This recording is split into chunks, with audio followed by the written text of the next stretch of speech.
Adam, welcome to the show. It's great to see you. Look forward to chatting with you today.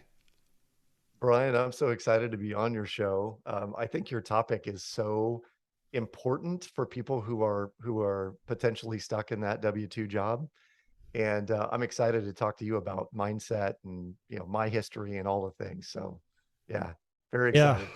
you've got a great history. We'll dive into the story. I just want to let everyone know that what you're about to learn today is life changing for you, your family, and generations to come. So listen to the entire episode. Adam is a internationally recognized financial literacy expert and has two TED Talks. One of them's over 6 million views. So listen up, pay attention, take notes. Adam, before we get into that, again, as I had mentioned, let's go back to the Adam Carroll before the 6 million views on YouTube, and Yeah, and tell us how you got here. What's the path? I think so. I love going back in time in the Wayback Machine to look at my pre-entrepreneurial years. I was a communication student, Brian, from college. I had studied electronic media and broadcasting and thought I was going to be in front of the camera. As it turns out, I am. It's just a Zoom camera. It's a webcam these days. But when I got out of school, I was deeply in debt, as many people are. I had to take a job. I was selling radio ads. I sold direct marketing. I sold custom made suits and shirts and sport coats to upper level executives in their offices. And in all of these jobs that I had, I was a consultant for a while, helping small business owners get out of their business, but as an employee. And every single job that I had, I enjoyed it. I was learning a lot, but I still felt this pull that there was something else calling me, that I wasn't going to be working for a person forever. And and I think it wasn't until it was right around like 2003 or 4, so a good 18 years ago or so, that I talked to a friend of mine who had been working for Dale Carnegie doing sales training for a Dale Carnegie franchise. And he said, AC, I'm thinking about leaving this company and starting my own thing. What do you think? And I said, yeah, I think it's a great idea. He goes, do you have some ideas around programming and content and things we could do? And I said, oh, you want to pull me into this? Yeah, I do. I have a program in mind that I think we could write quickly and write a book and do a speaking program on. And he goes, let's do it. Screw it. Let's go try it. Let's test it out. And I kind of made first of all, I made the leap, Brian. I made the leap into doing entrepreneurship. And I learned a lot of lessons along the way that I think if I knew then what I know now, I would have done differently. And this may be helpful to put into context for some of your listeners, even. Um, so I bounced out of entrepreneurship back into being an employee, a W-2 employee for a time, and then kept bouncing back to entrepreneurship until I finally got my legs under me and said, I know what I'm doing. I know I can make money doing this.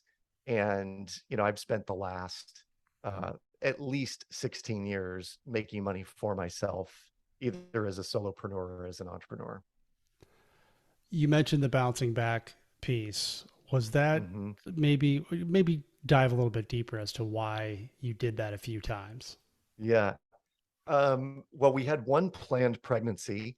My daughter was we were very excited about having my daughter first. Mhm. And then we had two what I would call whoops babies. They weren't really whoops babies because we were eagerly and anxiously awaiting more children, but it was kind of like we didn't think it was happening. Uh, you know, Various health issues for my wife that were we thought, oh well, this maybe this won't happen, or maybe it will. We just don't know. And in the midst of me pursuing entrepreneurship, we would find out that she was pregnant. And she'd be like, I'm not staying home taking care of two babies while you're traveling the country, speaking and doing all this. And so I would eventually kind of find myself back into a job, if only to create some stability and security in the moment. Um, and then still felt the pull. For me, and to put it into the arena for your listeners, I have always loved to present and speak, and I consider myself a teacher, much like you do. And so my version of teaching is getting on stage and sharing stories and telling messages. And I kept getting pulled back to that. And the more I got pulled back to that, the more I realized that there was A, great money to be made. B, it gave me a lifestyle that I really loved, you know, lots of freedom and flexibility, the ability to make a difference in people's lives, time with my family, time with my extended family and friends, and the ability to travel. So I kept getting pulled back into that world. And it was, you know, it was at least two bounces back into W2 land before I finally said, I have this figured out. I'm not going back because no one can pay me what I'm worth on an hour by hour basis in a job. I love that. No one can pay me what I'm worth. Hmm. Did it take you some time to figure out what your worth was? It did. It did. It not only did it take me some time to figure it out, but it took me some time to embrace that that number was accurate.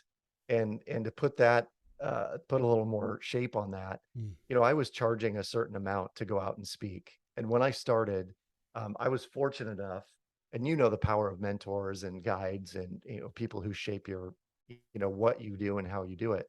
I was fortunate enough to have a coach mentor who helped me through speaking. And I went out with this gentleman on a number of occasions, and he would say, "Hey, I secured this deal for you. I'm going to take 25 or 35% of whatever you're going to make because I helped you get it.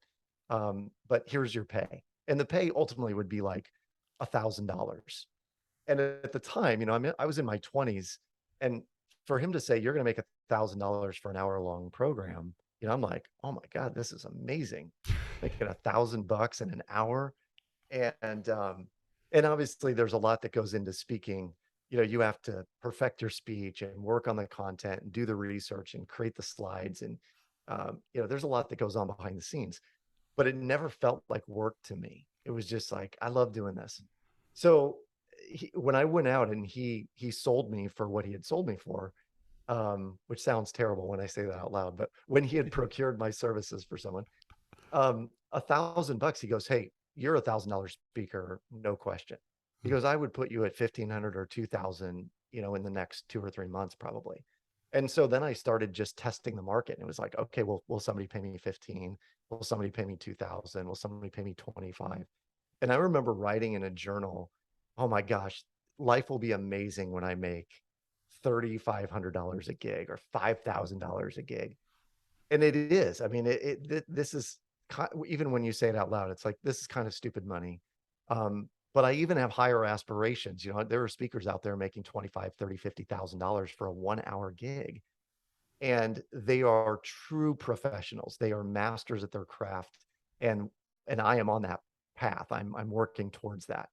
Um, but it took a while before I realized, hey, when I say 5,000, there is no stulter in my voice. You know, I'm not stuttering, I'm not hesitating. Like it's 5 grand for me to come out and do an hour for your company.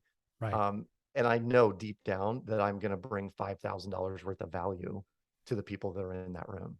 100%. That's a good. That is your worth for sure, and then some. I know it. I've heard you speak, and speaking of that, I had mentioned in the beginning that you've given a couple of TED talks. The Yeah. one that really resonated with me was when you were speaking about how you talk to your children about Yes. money, you know, a very taboo topic because a lot of us are, well, that's none of your, you know, none of your business. That's how my household was growing up.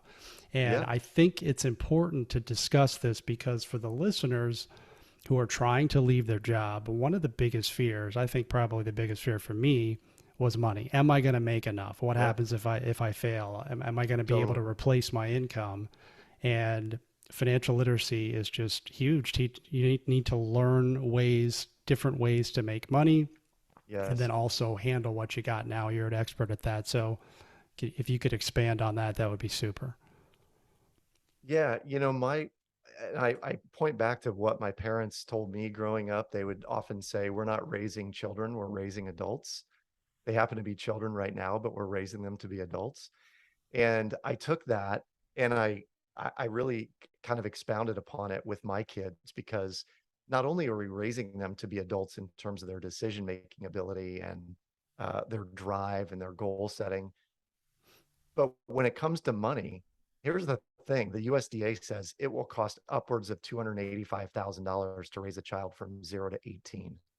And, if you have 3 kids, that's $1 million, uh, give or take, that you're gonna spend raising your kids from 0 to 18. And I see families all the time, and especially those who are wanting to get into the entrepreneurial space, leave a job and do something that they're really passionate about, but they'll say things like, "I don't know how I'd afford college," or "I don't know how we're gonna make ends meet with the kids' sporting, events and, uh, camps and clubs and braces and all those things." And what I started to realize with my kids especially is that if the money is put in their hands to make the decision and it becomes quote unquote their money, they are far more conservative with their money than they are with my money or your kids with your money. And so I started making it a point that if we're going to raise our kids to be adults, why not give them the opportunity to make decisions with money early and often? Because if they're making 5 and 10 and $50 mistakes, I'm okay with that. What I don't want them to do is leave the house at 18 and go get a credit card, and now they're making 500 and $1,000 mistakes, or worse yet, 25, 30, $50,000 a year mistakes with student loans and have no conscious understanding of what that money means. And so with my kids, we have our kids, my wife and I, we have sort of imbued in them the ability to make really good decisions around money. And by the age of 14 or 15, they never ask for another dime from us. And it sounds crazy, but my kids at the teenage level had enough money in savings, probably more than most American families do. And it wasn't about us. It was about them making really good decisions and creating the right habits. But they have more than enough money in savings that they never feel like they need to ask mom and dad for money. So we would say, "Hey, here's some money to go to the game or go with your friends or whatever." But my wife and I never feel compelled to do that. It's just like, "Hey, I want to be nice and give you 20 or 30 bucks." Whereas some families, the kids are like, "Dad, can I get 30 bucks to go out with my friends?" And then the dads or moms feel like they're going to wield some power or hold something over the kids' heads. I think that's I think it's ill advised because then you have this power differential between kids and parents when it comes to money. Yeah, that's such a great point. I love it. And I've made that mistake. And after listening to you and working with you, I have a different conversation with my kid about money. And, he puts Yep, the money that we give him, he puts a portion of it in his investment jar. And, we're working on that. So when he's only I 10 love it. years old. So, I mean, this is the type of stuff that, again, it's life changing. And it's okay to talk about it. You Absolutely. you mentioned something about people trying to leave their jobs. They've created this lifestyle. They've got to pay for the kids' braces and all this stuff. 285,000. To hear that is almost not believable. Right. And if you have multiple kids, that's a tough pill to swallow. So, Yep. how do we help those folks, or how do you help those folks who are in that predicament? Um, you know, Again, you mentioned your children are in a better financial position than a lot of people. So, how do you help? Yep. There's a couple different ways, and I know we're going to get to the shred method, so I'll Mhm. tease that just a little bit. That one of the things that I help people with is understanding the mindset of money, and specifically that the two greatest expenses that we'll have in life are taxes and the interest expense on debt.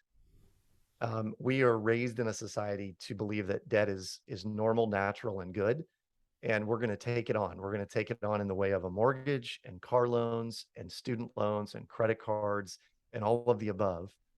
And because our entire society is built on debt, right? I mean, when we look at, or when you hear about GDP, the gross domestic product, and the growth of the economy, if you stripped out all of the debt, we would not have growth in the economy. So debt is by and large one of the things that's factored in terms of making the economy grow larger and larger.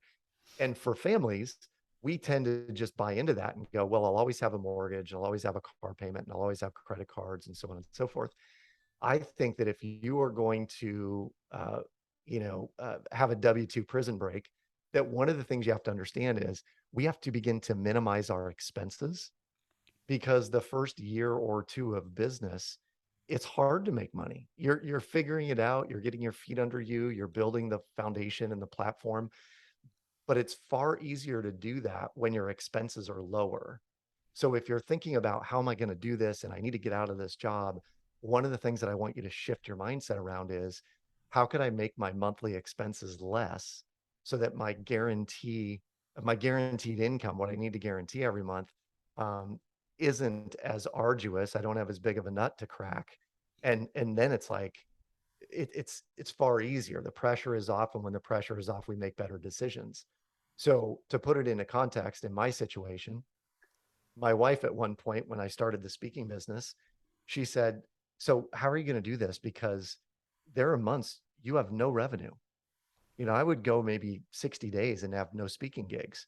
And I'm sure when anyone starts in real estate, Brian, like there's a period of time where you may go dry, right? Goose eggs. Yeah. Goose eggs. Yeah, like what's happening this month? And so what I said to her was, "How much how much do we need?" And she was running all the household budget at that point, but I said, Yeah. "How much do you need or we need from my business in order to make sure that we are solvent every single month? Pay our bills, have a little money left over for fun. How much is that?" And she said, "Adam, if you can put $3,000 in the account on this day every month, I won't say a word."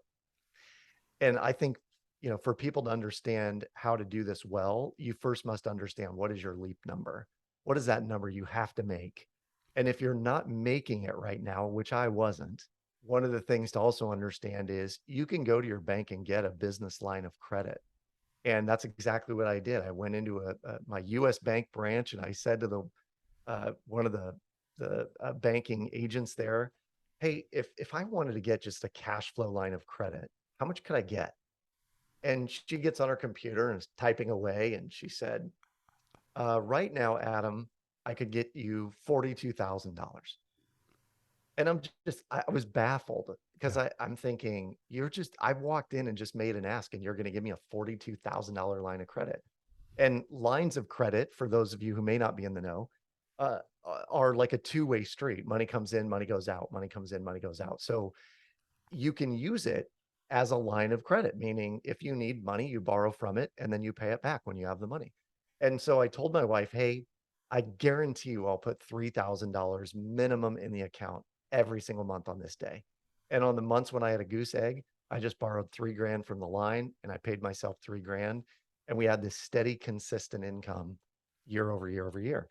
And what I realized was that, and this is kind of the misnomer, I think, Brian, is that entrepreneurs um, don't always think about paying themselves as an employee, but we kind of need to be in that mindset of, hey, if I made 20 grand, I'm still only going to pay myself six, because the next month I might get a goose egg. But I know that I have a 72 or $75,000 salary on what I have going on. And every quarter, maybe I true up and take distributions.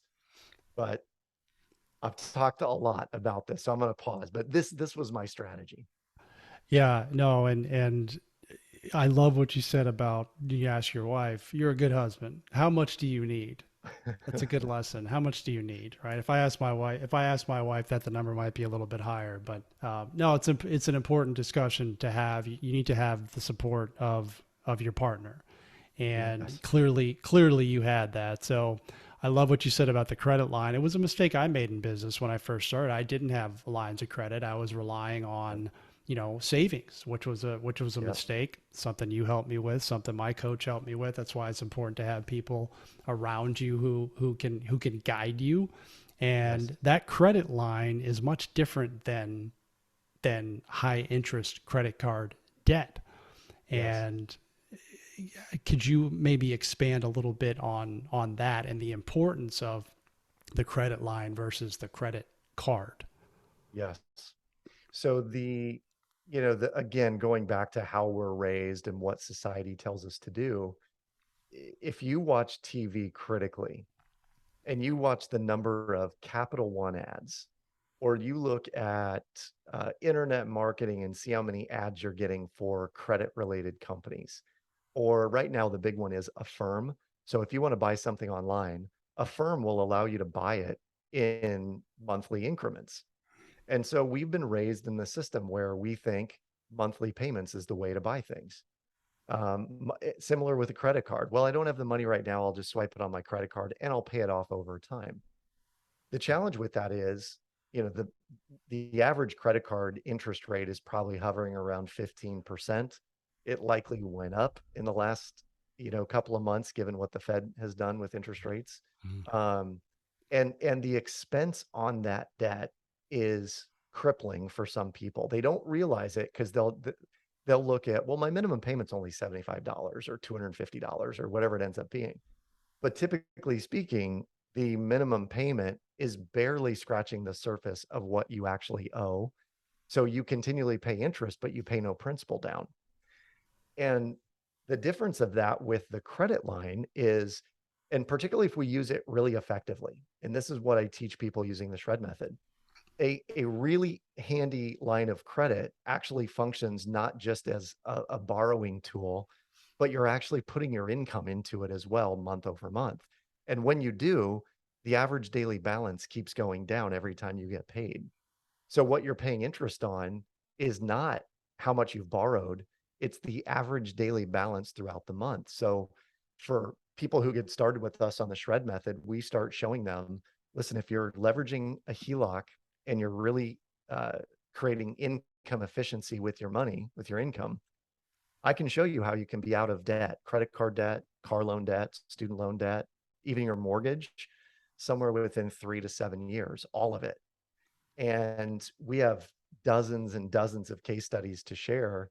And our goal is to help thousands of people pay off their mortgage in 5 years or less, and then create financial freedom in 10 years or less. And we're doing it on the regular. But it really is all about both mindset. I mean, we heard this, right? It's mindset, skill set, systems. Mhm. The mindset of there is a different way, there's a better way. The skill set of understanding what tools and resources and financial products am I using. And the systems are, in our world, it would be the software that literally does the projections for you and tells you exactly how much to the penny to send to your car or your mortgage or your credit card on a day by day, week by week basis. I think it's probably unfathomable for most people who, especially if they have student loan debt, you got a mortgage, three, $400,000 house, maybe you got $150,000 in student loan debt, and then you're Yes. likely racking up credit card debt to cover some of those expenses, Yep. some of your life expenses. To hear you say 3 to 7 years you can be out of debt is probably not believable. I believe it. I've seen what you do. I've used the shred method. It's completely achievable if you're disciplined. That was one of the things that you told me, was to Yes. be disciplined. And so we talk about the HELOC. Now get into the tactical side of it. Like, how do you use that to shred the debt? Yeah. So again, I kind of touched on it, but the HELOC is a simple interest vehicle. Hmm. So we are charged interest not on the overall amount, but we're charged interest on the average daily balance throughout 30 days. So the balance will go up and down based on your income and your expenses. But when you average out what that balance is, the interest rate that you pay, or the interest, excuse me, the interest that you pay on it is relatively negligible. For most people, it's going to be dollars or tens of dollars a month versus the hundreds or thousands of dollars that you're paying in interest on your mortgage, as an example, hundreds of dollars you're paying on your car. And a good rule of thumb, or a good test for people, is to look at your most recent mortgage statement. And if you look at your mortgage statement, it will show you what the current balance is, what your monthly mortgage payment was. And this is critical: how much is going to principal and how much is going to interest. And what we do by and large as consumers is we buy a home, we get our mortgage. The mortgage broker shows us the truth in lending disclosure, which when I was in the mortgage business, I always told people, hey, this is just the government's way of depressing you. Don't worry, you won't be in the house that long anyway. So they sign it and they move on. And yet, if you look at it critically, what it's saying is the majority of the interest that you're paying on your mortgage happens in the first 5 to 7 years. So for most people that are buying, quote unquote, buying their home, they're making a monthly mortgage payment, assuming that they're creating massive amounts of equity and principal pay down. When in reality, what they're doing is they're enriching their banker. And because so much of the money they're sending in is going to interest. And what we're doing through the shred method is we are short circuiting the amortization table, or the length of time, put simply, that you have your mortgage. So instead of a 30-year fixed, every time we make a big lump sum payment, we lop off huge chunks of that mortgage. We go from 30 years to 25 years to 21 years to 16 years every time we make one of those payments. And so, case in point, yesterday, I was on a call with a gentleman who's a new shred client, and he has a $950,000 mortgage. And on an annual basis, he's sending, and it's got a low interest rate. I think he's at 3% or three and a quarter. Mhm. So some people would say that's the cheapest money I'll ever get. Why would I ever pay that off? Right. And yet what it was his payment was kind of eating into his cash flow. And so I was saying, if we can help you eradicate the mortgage or get it down even to two, three, $400,000, get it down to just 300, $400,000. Seems crazy to even say. Yeah. But if we could do that, we could show him how we could free up all sorts of cash flow, and then he would, he'd be super solvent. And when I showed him the numbers, he was done with it in 2.6 years. And, this was a dentist. He had pretty good income, had fairly good expenses, but he was doing certain things that were, on the surface, a really good strategy. But if you start peeling back the onion, it's like, why are you doing that? That's not a good use of your cash flow. So let's reorient your cash flow and help you knock this down or knock it out. And again, he was blown away. And we see this time and time again. I think it's important. I've said the same thing. I'm never going to be able to borrow money that cheaply again. And then they lowered rates below 3%. So I'm going to stop saying that. Yep, But truly. it truly is a mindset shift. I think a lot of folks are just looking at the payment, right? My payment's Yes. $3,000 a month, and that's what I'm buying, right? I never Right. looked at the truth in lending statement. I think it's like page 752 of the 1,000 pages you got to sign when you go That's buy a right. house, Yep. right? So, but if you look at it, it's pretty frightening. I mean, you're essentially paying double for the house over 30 years, with the Yes. compounding interest. And especially now that interest rates are going up. I mean, Hmm. if people are taking a really critical look at their truth in lending disclosure, it makes all the more reason that the shred method should be part of the strategy, because it on a $300,000 home today, you'll pay close to 3 or 350 in interest over 30 years time. And people will say, well, I'm not going to be in it that long. Okay, maybe you're in it 5 years. What if you could have it completely paid off in 5 years and save yourself the money? And when you do sell it, or maybe you keep it and you rent it out, you do Airbnb with it, you're making money on it, because you can very easily turn around and leverage some of the equity in that property into the down payment on a rental property or new home or Airbnbs or what have you. It Hmm. just creates so much more flexibility for people. And I think that's the key. We've been told maybe our house is an asset. Some people will say your house is a liability, and I truly believe, let's show you how you can make your house an asset. But to do that, you need to be leveraging a HELOC, and then get a big enough HELOC that you can leverage that equity into other cash flow generating resources and assets. It's really the mindset shift from to go to cash flow, right? And in Yes. terms of like, I've got this great payment, I've got this great rate, I'm locked in, and there's no reason to ever pay it off. I would assume that you're anti refinance too, because there's some folks out there every 2-3 years, like, they just refinance the loan to lower the payment. Yep. Any comments on that? You're resetting the clock. So every time you do, and I was in the mortgage business for 5 years, and I would have people call and say, hey, rates are down, can I refi? I heard I could save $100 a month. And we would do it because it's in a mortgage loan officer's best interest to rewrite loans, because that's how they make money. But what I would tell them is, your origination and your underwriting and all of that is going to cost $4,000, let's say. So let's say it's 1% of whatever the loan amount was. It was 400,000. It cost them 4 grand. And they'd say, yeah, but I get to skip 2 payments, right? So they'd skip 2 payments and, you know, we would roll all the cost into the loan, which means the loan amount's a little bit higher. And we reset the clock at 30 years and away they go with $100 lower payment and they feel really good about it. And I started, just really critically looking at that saying there's got to be a better way. And the better way literally is using Shred. Now, I will say, Brian, that when rates dipped down, when it got down to 3% or three and a quarter, I had a paid off home. I had had a paid off home for nine or 10 months, maybe 11 months. And in the last 8 years, I paid off my house twice, and we're about to go after it for the third time. And here's what I mean by that.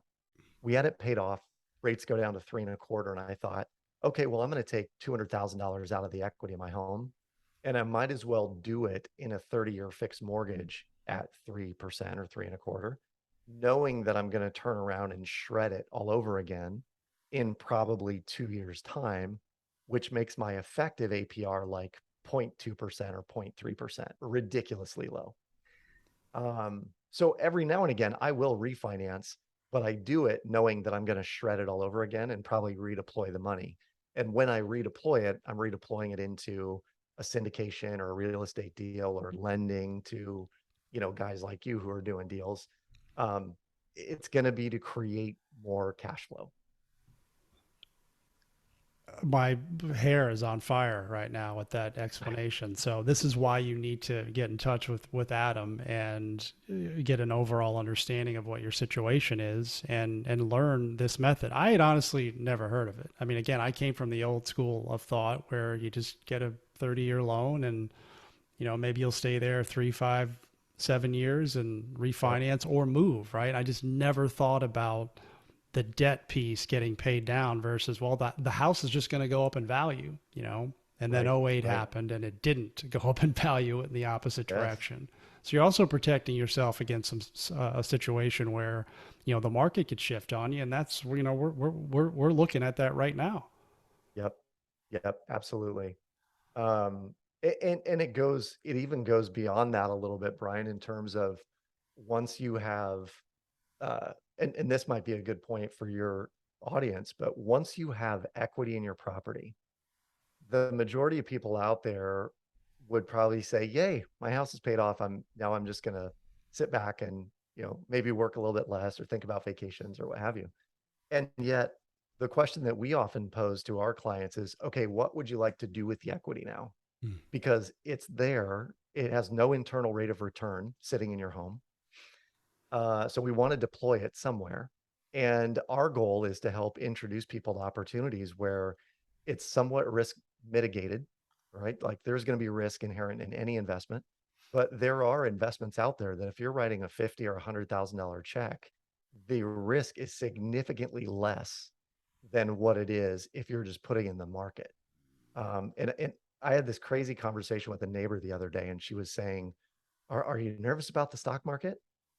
And I said, well, I mean, yes, all of us should be a little nervous about what's going on and the fact that a recession could hit the market, but the economy and the market are two very different things. But yeah, it's a concern, but I'm not losing sleep over it.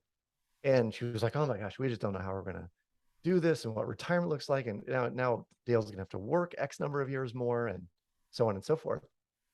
And what I was struck by was you're putting money in investments where the risk is pretty great and it's external. You have no idea. I mean, a tweet from Elon Musk could send some of these stocks tumbling.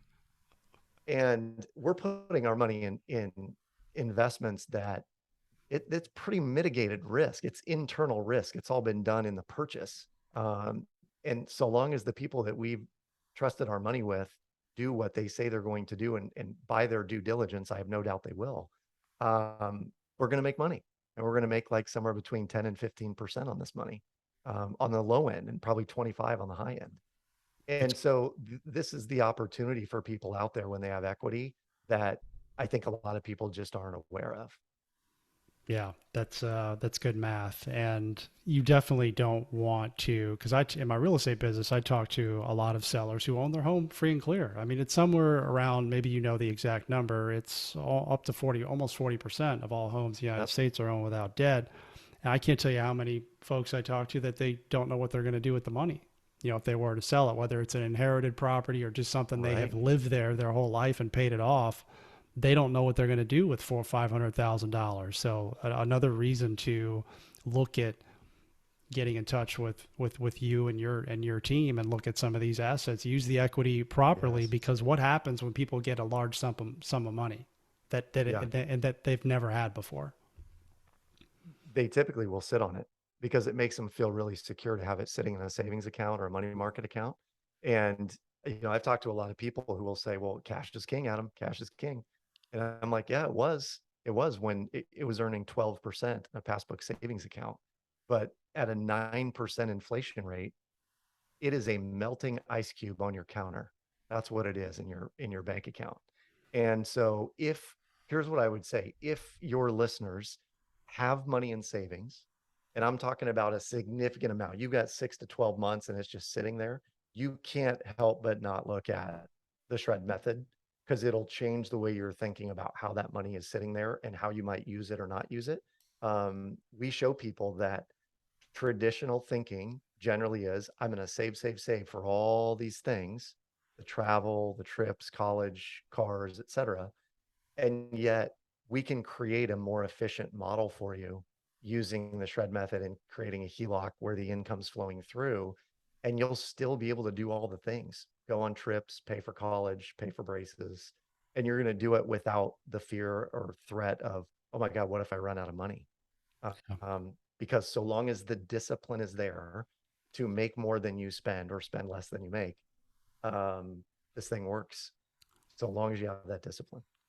Discipline is key. Okay, so we've mentioned Tread Method, like 30 times here. Where can we go to learn more? There's an evergreen webinar and a calculator that will actually allow you to help calculate what your savings would be and how fast you could be out of debt. You can find that at theshredmethod.com. And we on that page, there is a ton of information. So we have tried to make the site really information heavy, Brian. Hmm. We offer consulting, coaching people through the process, and there is a piece of software that runs all the projections on the back end for folks. So all of those are available. The software is a subscription, coaching is a one-time fee, but all of those are available on the site. And I highly recommend if someone's like, I don't get it or I want to know more, set up a 20-minute call with our team and we'll plug in all your numbers with you and show you what's possible. And it will probably blow your face off in a good way. Uh, my face was blown off in a good way. I can share with everyone listening that I've gone through that process. Very informative, very helpful. Adam and the team are tremendous. So go to theshredmethod.com and watch the webinar. The webinar too is much more helpful because it's visual, right? Like Yep. everything that Yep. you're talking about it right now, but to see it, to see it is much more effective and much more impactful. I think you'd agree. I would totally agree. I think we're very visual learners, and when we start creating metaphors like this is a bucket, Hmm. right? And the bucket that you're filling up, you're going to empty from time to time. And the image that I use a lot, Brian, is if have you ever taken your son to a water park? Too many times, Too yes. many times. That's Yeah. his favorite thing. So you know about the big bucket that fills up with water and then dumps on the kids, Yeah. That's what we're doing. We're just going to refill the bucket. We keep filling the bucket up, and the bucket dumps. When it dumps out, we're going to dump it into an investment that makes passive income. And then the passive income will help fill the bucket up that much faster. And then we dump it again. And now we have twice the filling ability in that bucket. We just keep doing that over and over and over again. And when you do, ideally within 5 to 10 years, you have created enough buckets of money that are constantly emptying and refilling that work becomes optional. And you truly, not only have you broken yourself from a W 2 job, you've really broken yourself out of a system where you have to work doing anything. I truly believe our money ought to be working far harder than we are. And it takes a mindset shift to get to that point. But I think through your show and through the research your listeners are doing, they're going to get there. That was awesome. I love the bucket analogy, and you've helped me. You were one of the folks who helped me uh, with my W-2 prison break, and I'm telling you, this stuff works, folks. So get in touch with Adam and start turning your liability into an asset. They'll help you do it. Adam, before we wrap up, any final thoughts? Anything else you want to share that we didn't get to ask you today? One of the things that I would add, and I know you'll probably agree with me on this, Brian, is that most people's money psychology is installed. It's code that was written and hard coded in our brains when we were young. And there is some science out there that says that your money personality or your money psychology was built by the time you're 9 years old. And if you think about how old your parents were when you were 0 to 9, and mine were in their 20s, mid to late 20s, early 30s, they didn't have any money at that age. And so the money programming that I got was faulty to begin with, and nothing against them. Everyone goes through their own stuff in that age, but we have to reorient what our money psychology is to create wealth and build wealth and learn and study and grow and begin to question things like, do I need 6 to 12 months worth of living expenses sitting in a money market account making 1/4%? Or do I need access to 6 months worth of expenses in case something goes awry? And I started shifting this whole idea of like, people who are telling me I need this don't really know that I can go make $5,000 in an hour. And so I'm not as concerned about those things. And for those of you that are like, well, I can't make that in an hour. Well, what do you know you can do to make money and allow that to be a function of your money psychology as opposed to what you're hearing Susie Orman and Dave Ramsey tell you? Because they're teaching a certain subset of people who don't have a wealth psychology. They have a lack mentality or like lack psychology. And so when you start surrounding yourself with people who have a wealth psychology, you'll be introduced to a whole new level of opportunities and avenues and things to do, like a business line of credit as you're building a business, or using a HELOC to shred debt to then build wealth on the back end. So I would leave you with this thought: really evaluate what your wealth psychology is, your money psychology. And if you find yourself saying things like, well, I'll always have a car payment or I'll always have a house payment, that is a piece of your psychology that needs to be investigated just a little bit, because it may have been true at one point to someone, but it may not necessarily be true for you now. Awesome. Just think differently. Be open to thinking differently, and 100%. surround yourself with people who think differently, and your life can change. Adam, just super to have you on the show. I always learn stuff whenever I hear you talk, and I've took a bunch of notes here, and I think the listeners out there really have a lot to think about. Get in touch with Adam and his team. Everyone, make it a great day.